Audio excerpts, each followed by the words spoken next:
Welcome to footballgameplan.com, where football makes sense. I'm Emory Hunters of the Playbook.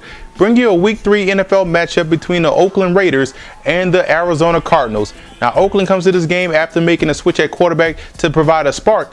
But for some reason, when Gronkowski gets into the matchup and into the game, the offense is able to move the football. And I think it's probably due to the fact that he's able to move around in the pocket and keep plays alive. When you're struggling up front offensively, as the Raiders are, in the pass blocking department, because they can run the football, Gronkowski provides these guys a chance to win in the passing game because he's able to move the pocket left and right for him. That's one thing he's able to do well. That's why the Raiders offense looks a lot better when you have a mobile guy back there is able to move around and make plays in the passing game. So they have to keep Gronkowski in this week and bring in Campbell. They won't be afraid to bring in Gronkowski if Campbell struggles. I think Campbell's going to be the starter next week. Also, people are sleeping on the Raiders' running game. They're able to run the football against teams now. McFadden is looking impressive. Continue to run that football. Continue to play nasty up front in the run game, but you have to improve in the pass department. Now, defensively, you look at the matchup between Nnamdi Asomugha and Larry Fitzgerald. That's going to be a classic matchup to watch. Two greats at the position. The Raiders have to win that matchup defensively in order to have some success. Now, you look at the Cardinals. The Cardinals really can run the football. It's the fact that they get so backed up in games that they have to abandon the run. Why? Because they can't make plays on third down. They can't stay off the field.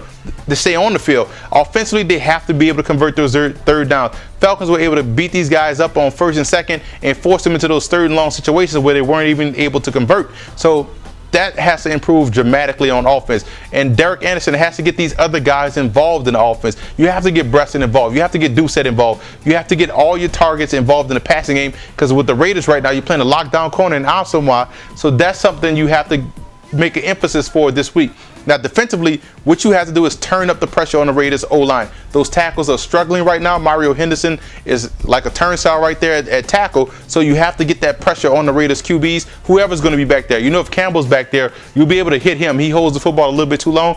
Gronkowski, your ends have to change their mindset. They have to get pushes at the pressure, collapse the pocket, not fly up the field.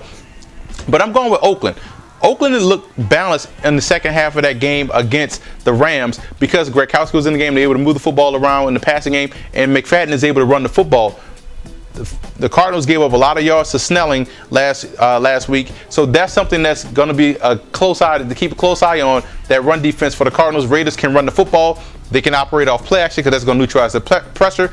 And the Cardinals right now don't have enough targets in the passing game. They do, but Anderson is not trying to find these guys. So I think the Raiders come in with an aggressive defense, frustrate Anderson, and they're able to run the football. Raiders win on the road, although the Cardinals do play exceptionally well at home. For more NFL previews, visit footballgameplan.com/NFL, or you can visit our YouTube channel at youtube.com/footballgameplan.